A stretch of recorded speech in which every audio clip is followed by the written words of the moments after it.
Welcome to Heart Home Community's most recent Baldwinsville Community Update.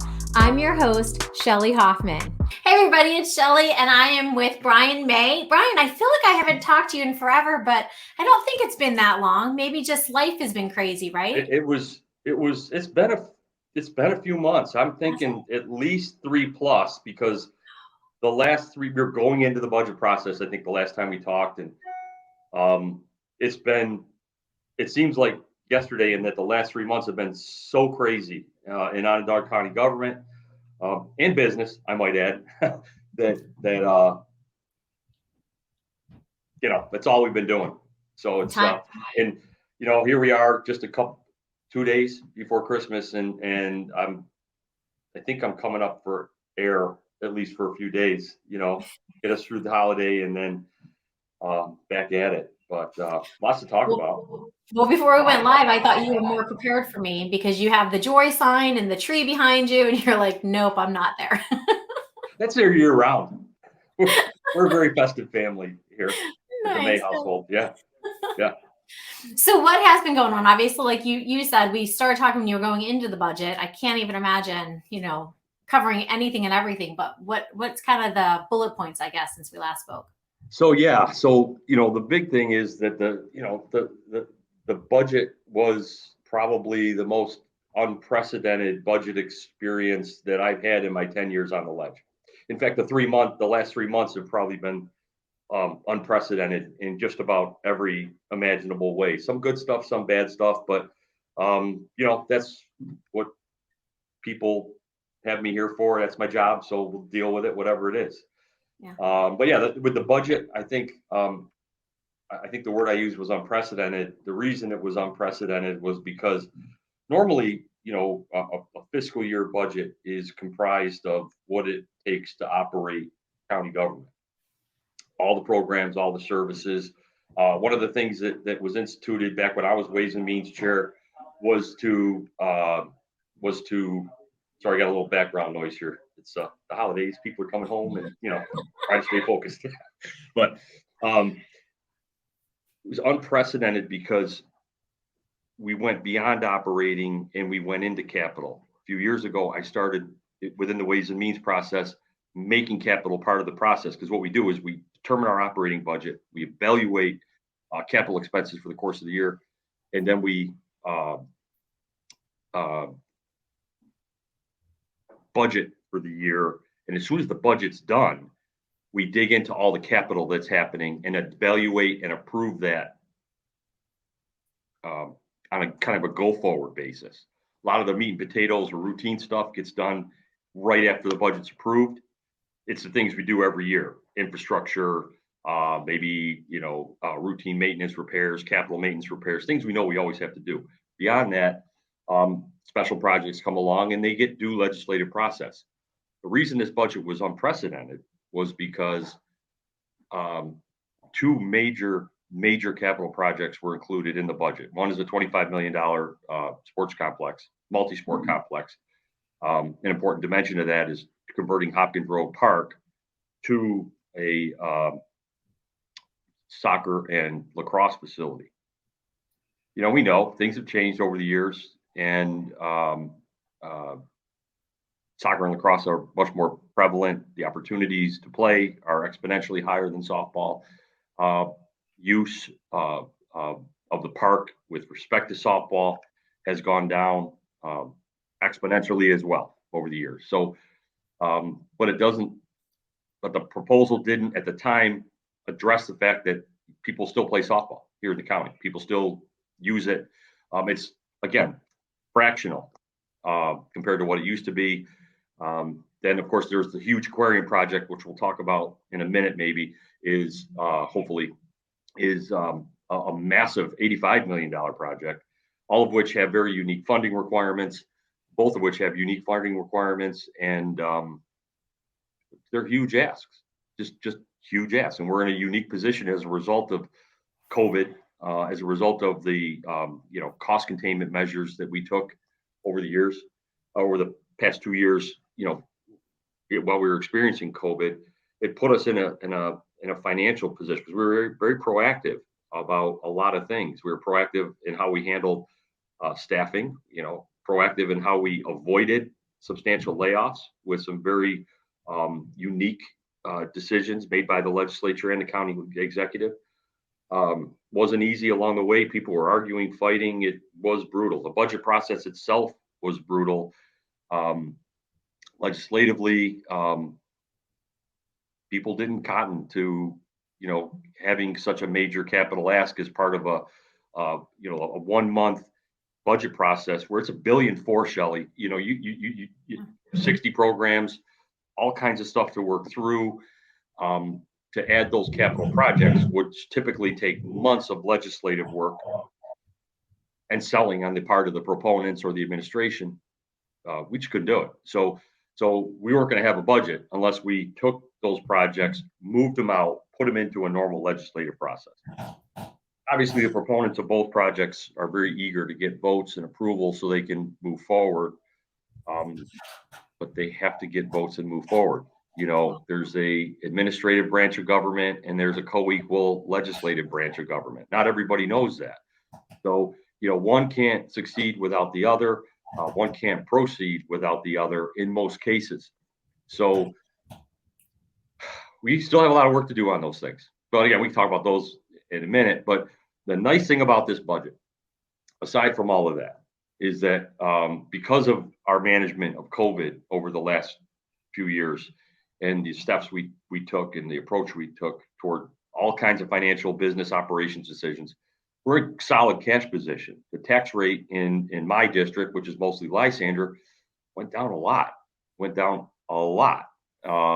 And that was because we took that cash and applied it to the rate. Over and above that, we still have a lot of cash. Over and above that, we're receiving money just like everybody, almost everybody. Received money from the federal government. So did municipalities, government. So we have an influx of cash on that front too. Nothing compared to the city of Syracuse, but quite a bit. So our cash position is different. Those asks were different. But as far as meat and potatoes are concerned, I got to give Ryan a lot of credit. He really fortified some very important programs to county residents, particularly for people who truly need assistance. Some of that assistance has been decided upon, or it's been earmarked to be decided upon within the capital component, debt service component, or where we're going to make the major spends. And things like broadband, bringing it out to the rural areas. Even in our own town, which is large, built out. Half of it's built out, half of it is not. You can't tell, but I'm pointing to the northwest and I'm pointing to the west. All right, that's what I'm doing. And in those areas have very sketchy service. Even where I live, my only choice is Spectrum. Okay, unless I want to put another satellite dish on my house to get internet service. Yeah. So broadband, very much part of the discussion, not decided in budget, but part of the discussion, sort of earmarked in our brains and with the future appropriations within the dollars we have. Things for next generation type programs to address poverty, okay, but not just poverty, not just giving away money, but programs to help people become part of the solution, contributors to the economy, teach families how to become part of that process so that they're not part of the system going forward. Because in that generational poverty area, which is a big area of concern, some people in that space don't know any other way. Right. And that's their expectation. And I won't get into the details on it, but some of those expectations are define lives. Okay. Young women having children and things, it defines their life forever. All right. So, like I said, I got to tip my hat to Ryan with thought process on moving those things forward. And there are many, many other things, but within the budget process, within the aquarium discussion, within the whatever discussion, the overarching negative theme or negative influencer on all of these discussions, good, bad, or indifferent issue, is politics. Like I've never seen it before. I'm not going to get into what's right and what's wrong, right. But local government is about local service, the programs we provide, from the sewers to the the clerk's office to the uh, um, plowing roads, fixing roads, drainage, forensic lab, police, all of that stuff amounts to services that people need. That's what local government's about. When you Yes. get to the state level, you can't touch it, you can't feel it, right? You get to the federal level, forget about it, right? It's just a bill you pay every year. Not to minimize what they do, but you see it, feel it, touch it at this level. And then when you get to the town and you get to the village, it's even more so the case. So with the work in this process, we had a few groups of people. We had people that were just solely focused on politics because, amidst all of that were elections. And then we had people. Congratulations, by the way. Pardon me? Congratulations, by the way. Thanks. Thank you. Thank But we had people that were really, really focused on politics. We had people that were, in my approach every day, I'm not interested in the political side of it so much, even though I'm majority leader of the ledge. I bristle at that stuff. I like going to my neighbor and saying, this is what I did this week. This is what we did. This is what we're going to do next year. Talking to you, things that matter, right? The politics stuff, they don't matter. They might matter trying to get someone in a booth to vote for you, I guess, but results are everything. So our process this year, unfortunately, was tainted by politics. It was tainted by bold sound bites and statements to the world that said we need to do more. In a particular area. What about this? What about that? No, the question I have for you, especially someone in my position on the legislature, is fine. What's your solution? What specifically is your ask? Because otherwise you're wasting our time. You're confusing taxpayers, if not wasting their time, probably both. And you aren't accomplishing a darn thing except slowing down and getting us behind in the work that we have to do. So the budget process, unfortunately, was tainted by that, and people making deals without basis or trying to make deals without basis, being inertia without basis. But at the end of the day, we passed a great budget, a killer tax rate. Spending in certain areas has gone up, but the spending is a result of us handling those big capital projects in a way that allowed us to talk about them in the future and not make a rash decision during an already kind of arduous budget process. Because the law dictates when we have to actually issue that budget. So, we can't afford in any way, shape, or form to be sidetracked by that. And by the way, we all work for a living too. Yeah. So there's only so much you can do in a day. So that's the budget. It was a really good result. Super progress in programs, services, things that you might have heard sound bites that said we're not doing it. I beg to differ, and I can point to all the little spots. We could talk for hours about it, but really good progress on that front, and good progress beyond the politics. So in that sense. Well, you can't ever get away from politics. I mean, you're in politics. Election brings that out, whether it's local, federal, state. You're gonna have that. But the fact is, from at least what you're telling me, Brian, is you still were able to work through everything. It was probably frustrating to a lot of you, probably slowed it down, but the end result was still there. Yeah, right? I would characterize it as fighting through. Wasn't work. But hey, that's part of it too. You got to be able to strap on the gloves and go when the time comes, and that's part of it. And again, I mean, I've been on the legislature for almost 10 years, and I know my shelf life is just about ready to expire. But that tenor and atmosphere, because of everything we've seen on a federal level, has changed so much that it's really come down even to our level in county government. So it's unfortunate because I think the taxpayers lose at the end of the day. They really do. But that's where we're at. And again, we fought our way through. And I think we have an excellent, and if not outstanding, result for taxpayers. So that I'm proud. I always say I don't, I'm always proud to be able to say, look, anytime I touch a budget, it's better than when I started. And this is another budget where I can honestly say it's a lot better than when we started. And then we made some really good practical business decisions along the way to allow us to make the bigger decisions that are facing county government more responsibly.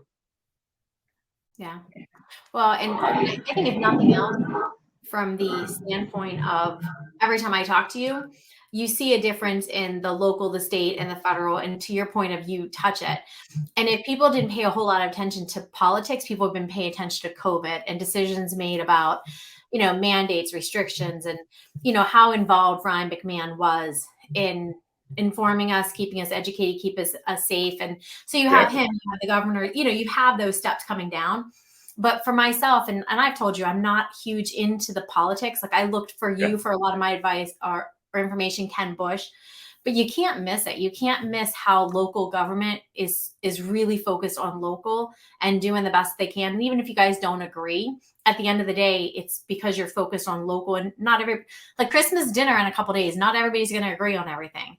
And do you know what I mean? So that's kind of how I look at when you talk about the budget and you're working on the budget and you get done with the budget. It's almost like that family dinner of everybody comes together. There's those heated moments. And at the end of the day, whether you shake hands, hug, or at least acknowledge, hey, I'll see you again. That's the vision I have of you guys working on the budget, Brian. I'm not going to lie. But it's probably not as nice as that. But that's, kind of how I look at it. It's the agenda that's a great vision. And it's why I'll never go into politics. Yeah, it's a good vision. Yeah. So the other topic that I know you want to touch on briefly is the redistricting, which if you don't even mind, can you explain a little bit of that again? Because so every 10 years the census is published or done, right? And then when the census is done, it prompts governments that have legislative districts, such as Onondaga County, to redistrict, just like the state is doing, just like the federal government is doing with respect to congressional districts. So, we had to get it done, and the county charter prescribes a certain way to get it done. The timing was horrible because you had elections compounded by, as I said, a tough budget process, and running parallel to that was a redistricting process. Now, redistricting is largely done by experts who can draw the political lines, that know the community, from a mapping standpoint, and other experts that understand the political rules associated with it, which are pretty extensive. My caucus, which is all I can really speak for, our goal going into this was to stay out of it. A year and a half ago, we passed a resolution that included a bunch of improvements to the process to make it more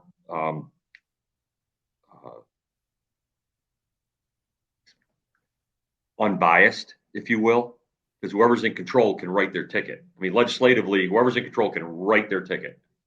And, there are counties I'm hearing about that don't use their reapportionment commission at all. They're ramming it through. There are counties like ours that try to make the appointments to the commission less biased. Like my appointment, traditionally to that commission as majority leader, I have an appointment to that commission, 7 people. And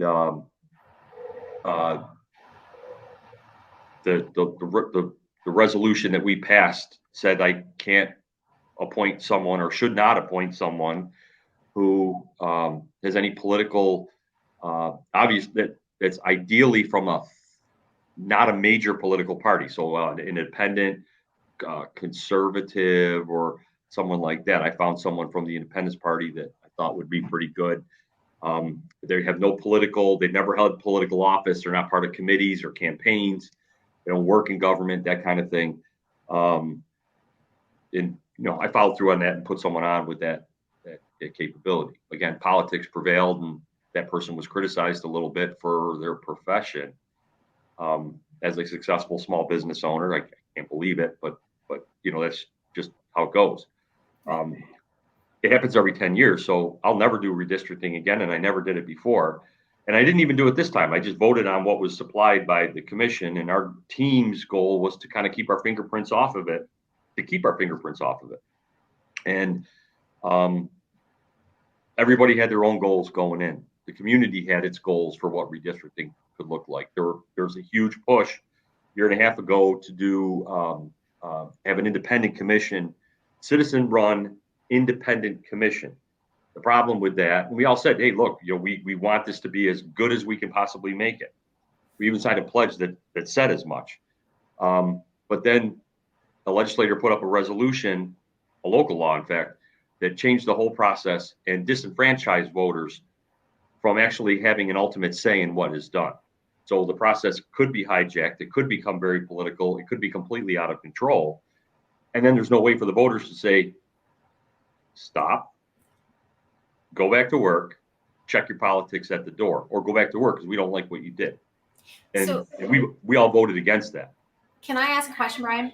Yeah. When you say the community, somebody in the community or a community fund, they would have their goals. Can you give an example of maybe what a couple of those goals would be? Again, just to give a little bit more of a definition of what's happening. So I think the goals would be there's all kinds of laws associated with how the lines get drawn. You can't have you don't want to, for example, pack a race or a minority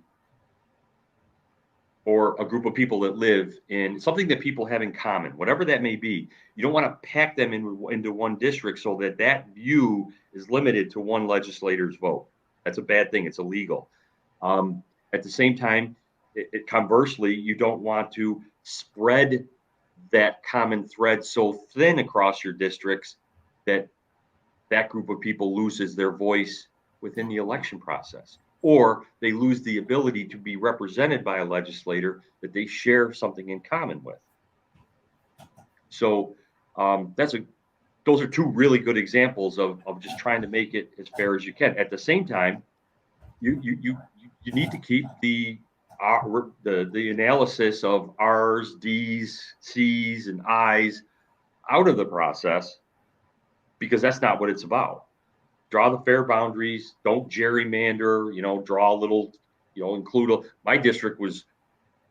I don't want to say it was gerrymandered, but I can't understand how I could have an area over by Liverpool High School and the entire town of Lysander. It just looked like it's weird looking. Okay, my old district. My district has changed. So you're trying to compact each district as best you can. You try to take into consideration those points of view. Some towns have communities within communities. DeWitt, for example, has East Syracuse. It has Jamesville. It has DeWitt. Three distinctly different areas. Manoa, part of Manoa. So it's the distinctly different areas that view themselves as living in Manoa, not in DeWitt. Jamesville is. I'm from Janesville. I'm not from DeWitt. I'm from Jamesville. So you have to take all of those things into consideration to draw what we hope to be as a fair map. And there's so many laws associated with this, Shelley, that the process is what it is. The opportunity to change what exists is limited. And then amidst the process of starting, if I could move forward just quickly a little bit, the state passed a law that changed the amount of deviation, the size of each district compared to one another. So again, an effort to compact, and that was a kind of a late change. Onondaga and several other counties misinterpreted this new law, which I have read, and it is so vague because I was kind of angry that the misinterpretation took place. You rely on your lawyers to get this stuff right. Yeah. And they got it right. They did it exactly as the law reads, but the intent was different. The intent wasn't defined as it should be. And we passed new lines, a new map. And as it turns out, the interpretation was wrong. So some of the districts we had were deviated too much in size. So it's a very technical thing. And we all found out at the same time, talked to Ryan McMahon, and he had no choice but to veto it so we could fix these technical problems. Now, within these technical problems, there were other issues brought to light through the public input process. We had six public hearings before, six before the redistricting commission, a seventh, five before the redistricting commission, a seventh before the entire legislature, or six before the entire legislature, a seventh in front of the county executive. We just had so we had to redo it. Point is, we had to do it. And the last hearing, which was before the legislature, brought to light serious concerns from the southern part of the city of Syracuse within city limits. And those concerns were that the Black and African American vote population was being spread too far, and that they were losing opportunity to have Black African American representation on the ledge, particularly in one of the districts, District 16. The interesting thing about it is my team and I, really thought we were doing I'm just being honest, thought we were doing the right thing. We increased the number of minority districts, majority districts with our new lines. We complied with the law. We did the best we could with what the law allows. And we increased the prospects of minority representation across multiple districts, which you would think is a good thing. But then within the Black and African American population, they said, no, wait, time out. We predominantly live in this area. We want to make sure that we have Black African American, and I get that. I mean, I can't disagree with what they think. I just thought we were doing, my team and I thought we were doing the right thing by increasing, because all the laws refer to minority representation. It doesn't get specific about minorities, race, religion, any of that stuff. But with respect to race, it's minority or not. So we thought we did the right thing. We had to, on the basis of the technical misinterpretation of some of the districts, we had to make some small adjustments. We used the opportunity within that to drive up the Black African American population in that one district as far as we could without breaking the law or without believing that we're breaking the law. We don't know. These are new. Some of it is, you never know how the courts are going to go on things like this. So we went as far as we could. It was at approximately a third when we started. It's now 48%, which when you consider other races and things, it's a pretty good solution.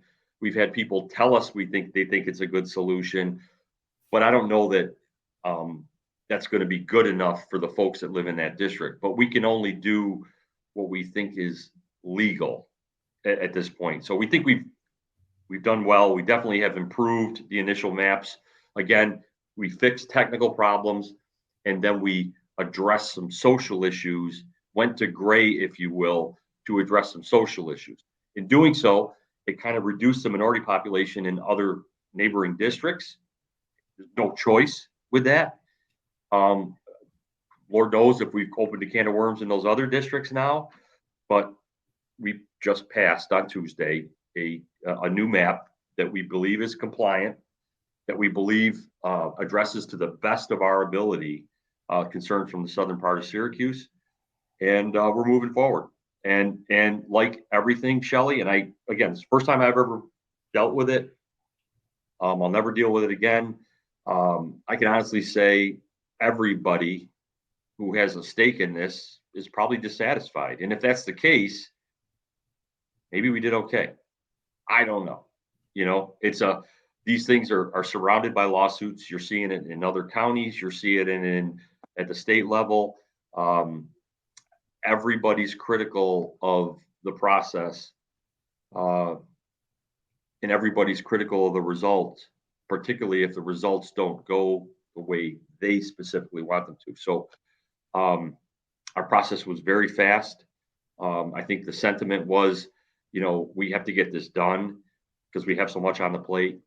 But yeah, it's very difficult process. The public hearings were horrible. The accusations of gerrymandering, even racism, brutal to hear that stuff. And you're just trying to comply with the law. You're trying to do the right thing. You're trying to keep your fingerprints off the lines that are drawn. And I can honestly say, my fingerprints aren't on any of those lines. There are legislators with fingerprints on those lines, squeaky wheels that are, you got to fix this, you got to fix that, or whatever. But from my team, we really try to stand back and look. I mean, my district's changed. The district that's passed. I now serve the whole village of Baldwinsville, and I lost that area by the high school, and sadly, I lost Kimbrook, which that's a Baldwinsville school district area. But I don't have any say, and so now I'm out into Van Buren, which is, it is what it is. It's my, the process tells me what my job is and who I serve. So I'm ready to move forward. January 1st. I never thought about that before, but you're right. When it redistricts, you're still, where I live is in the village. You're still mine, but that's funny. I never thought come January 1st, it could be someone else with the redistricting. Because I'm in the Baldwinsville School District, I just assumed it would stay, which again, I'm in the village, so it does. But Kenbrook is a great neighborhood as well, which, as you know, the kids go to. Yeah, it's in the district, so it would have been nice to keep it, but you can only have what you have, and I was personally just willing to accept whatever comes our way. There were multiple maps submitted. Democrats submitted a couple maps. We had a couple maps.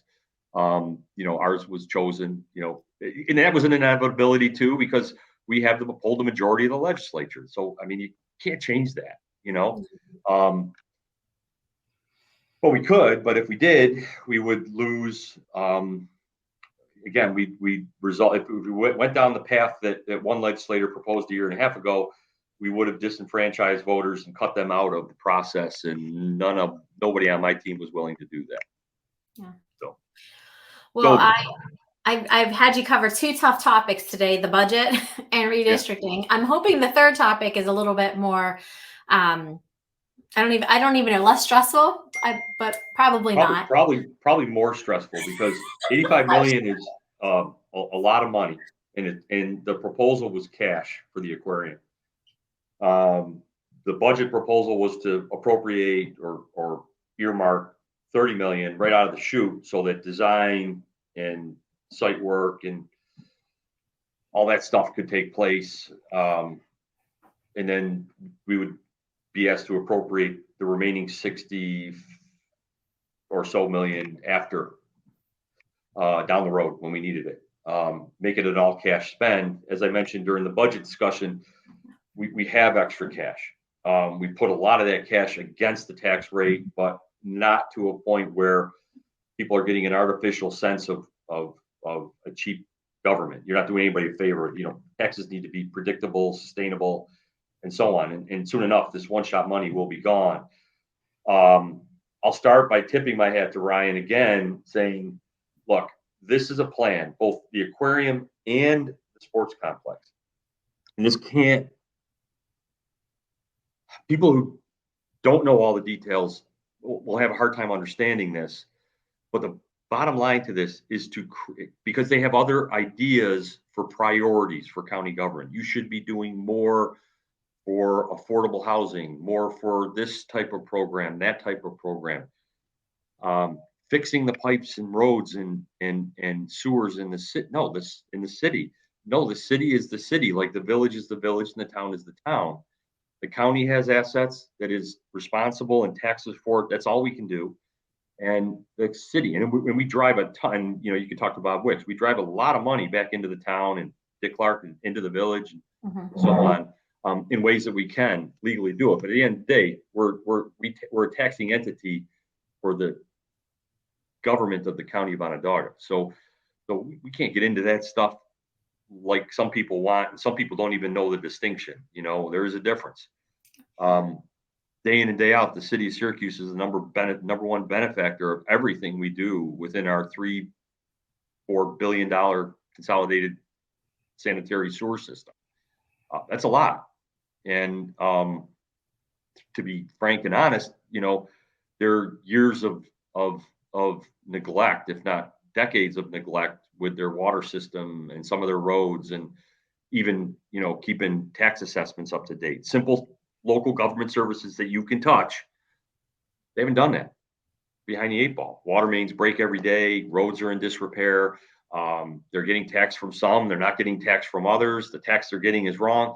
That kind of stuff is hurting their business, but it's their shop that they need to fix.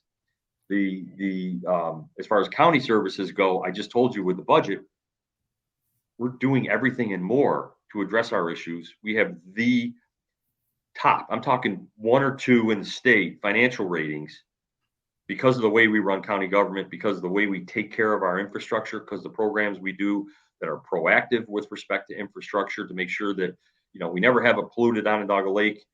We're never polluting Onondaga Lake again. We're doing all the right things to protect the assets that are technically owned by the taxpayers and ratepayers of Onondaga County.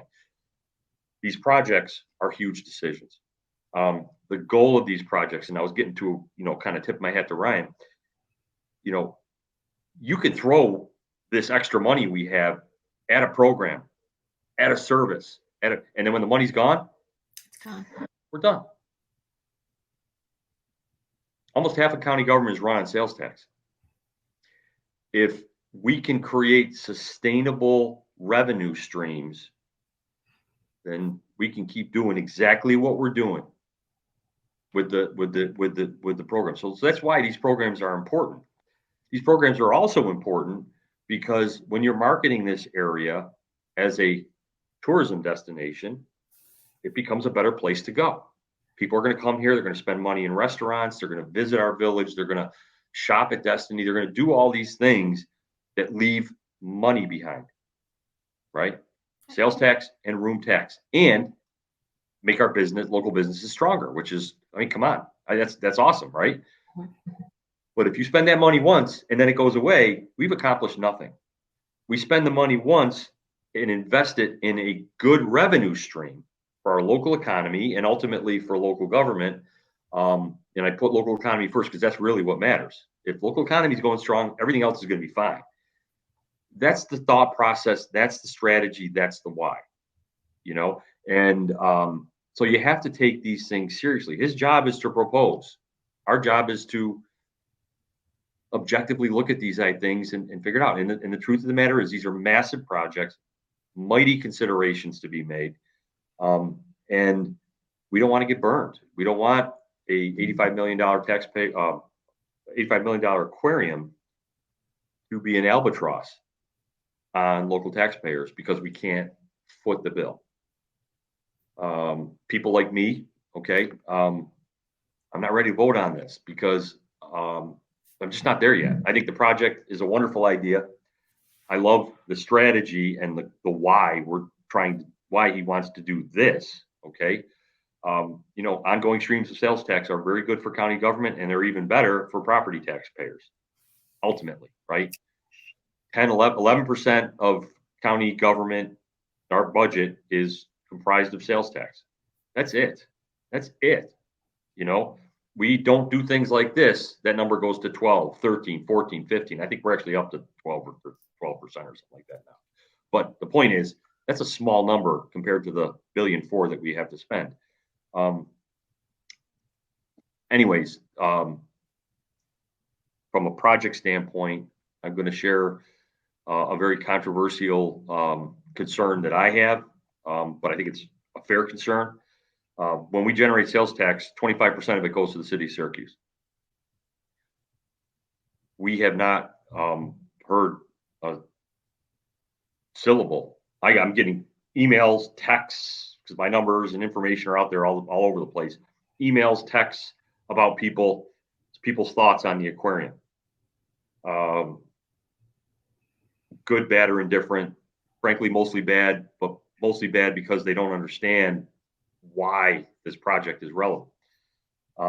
Mostly bad because they don't know that all these good things are happening within county programs to make them better, stronger, more considerate of people that need services from county government. As a recipient of 25% of the sales tax we generate, it would have been interesting to at least hear from the city of Syracuse. But what I really wanted to do was kind of buck up or say no. Buck up, put some money in, real money. They received $126 million in federal funds for COVID. Put some real skin in the game and let us know what you think. They're very vocal about the legislature's activity, the issues that are in front of us. Curiously, we haven't heard a word about the aquarium, and I want to know what they think, and I want them to actually consider making a partial investment in this along with us. That's my first consideration of funding. The other things that I need to keep working on to figure out, and the administration is helping us with this. This just takes time. Is the business model really needs to be clarified and understood. So they're working with us. I'm working with them to clarify that business model. The vote was largely based on a feasibility that showed a bunch of what ifs, 125, 30 pages of what ifs, why this might be a good idea. Well, I'm a simple guy. I want to see a business plan. I want to see what it's going to cost to operate this place. My latest ask, just to share with you and whoever's watching, my thought process is, if this is your business plan, okay, and this is the pro forma financially of how this thing is going to work, how about you take that visitation number that the feasibility study is giving us and knock 25% off the top. Show me what that looks like operationally, and then, as importantly, from an economic impact standpoint. And then, because we need to be fair, let's knock it up 25%. Great year. Maybe there's a bunch of conventions and an extra few thousand people are pouring through the place. What's that look like? And give me a chance to, the next time I go to the grocery store and someone asks me, hey, what are you doing about that aquarium, you knucklehead? I can say, well, here's what I'm figuring out. And here's why I opposed it. Here's why I voted for it. But it's going to be tangible. It's going to be real. And it's going to be with a basis. And right now, I just don't have a strong enough basis to go either way with it. Because, to be fair, you're hearing a lot of speculation on my part. To be fair, I also recognize that the potential economic impact of this is phenomenal. The educational value locally, working with schools, especially the city schools, where there's just not the money to go out and do things that maybe happen with some of the suburban districts, phenomenal. And every year there's new kids. Every year there's new families that are going to want to come. And as my family gets old and we stop going, younger families will start going. And there's so much good to this. From an economic standpoint, there's also some strategic value. When you add these dimensions to our community, the amphitheater, a local venue of that scope, magnitude, and success, utter success. It's the best county program in terms of paying its own way. When you have an amphitheater, when you have a museum, when you have some local professional hockey and great SU sports and all these different things make us sound a whole lot better when we're trying to get a major manufacturer to actually commit to making this area the place that they start making semiconductor chips. Right. And that's a real initiative too, conversation for another day, but it's all part of a big picture. And I think Ryan's got a great vision for that. I'm just a pragmatist. I always have been. I'm very conservative, and nobody's going to rush me on these kind of decisions for any reason, politically or otherwise. So when I make a decision of this scope, it's when I'm ready. And when I'm ready, I could be a no, I could be a yes. I will tell you this: in my heart, I want all of the best being proposed to us to come true. Because if it does, it's a wonderful thing. I was the last person to say yes on the AMP, and I did it for very good reasons. On the aquarium, I'm also, again, not a negative, but just I'm focused on sustainability. So I'm really looking at capital repair, maintenance. What's it going to cost if we, I don't know anything about aquariums. I mean, if we blow a filter on a major tank, what's it going to cost to replace it?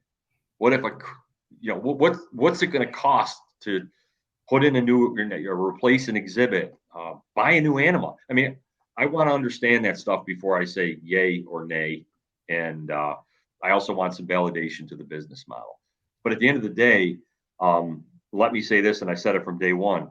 How cool is it that we are able to even entertain these kinds of discussions for our county, for our community, for our kids, for people that are coming here? That's that's really I think a great tribute to everything that's happening here in county government, and the fact that we're doing it right, and we have these choices in front of us. We've handled COVID very well from a business standpoint. Everybody can argue the social and public health side of it all day long. I'll join that argument with my own personal views, but we're doing a good job. That's at the end of the day, and I say we, like I'm, yeah, not me. It's the everyone involved, right? So yeah, so I think it's just, and I've said it again from day one. I think it's really cool that we're talking about bold ideas. I think it's really cool that we're in the game for a major manufacturer that could change the economic face of this community, and not just one, but several major opportunities. That's forward thinking. That's progressive. Back to what I was saying about the budget and legislature and keeping this family show, silly politics out of the discussion and focus on results, getting things done, and doing it with the confidence of understanding why you're doing those things. Well, and I just want to say, and Matt Fleming, who's in, or I think he went back to Ohio, but he's from Beeville, came in for the holidays. Yeah. I actually ran into him at the cottage. He said he loves how you do your homework first. And I kind of want to comment on that too, because as a business owner, I have a tendency to want to dive right into things that look amazing. And you have to stop, if you're investing in some type of a property or something, what's the vacancy rate? You got to throw out the negative numbers with the positive numbers. But I do love how you say, give me the outstanding numbers, right? Because you're going to, in something like that, it seems like you're going to have that ebb and flow of, what's the best we can have, what's the worst that we can have, and then make an educated decision. But you got to have the people like Ryan McMahon, like probably other people that just, are like me, and the eyes get like, that would be amazing. And then, okay, let's come down and see realistically where does it stand. So it's nice to hear that you and some other people, I'm sure too, are saying, let's run all the numbers. Let's see what the actual cost is going to be. So. And that's the cool thing about working within a legislative body too, I might add, is that everybody, you probably heard me say this, everybody brings something different to the table. It happens to be that I come from the private sector business area, like you. I'm running a business, and you have to approach risk a certain way. And man, if you're approaching risk with other people's money, damn well better be responsible about it. And that's, whether you're a Democrat, Republican, Independent, conservative, I don't care who you are, you're paying that bill just like I am and you are and everybody else. And if I'm doing right by that, whether we agree or disagree, as long as I think I'm doing right and tell somebody I'm trying my best, I'm going to do it.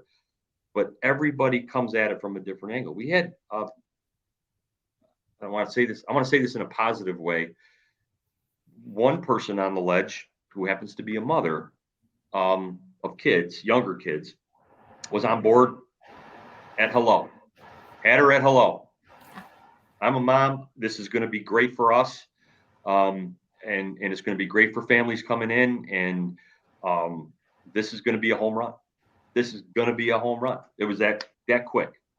I'm not a mom, but I'm a dad. I get that, but I'm also a business guy. I got to be a little more pragmatic about it. But that's her perspective. She brings that to us, and that's a level set for us in many, many circumstances.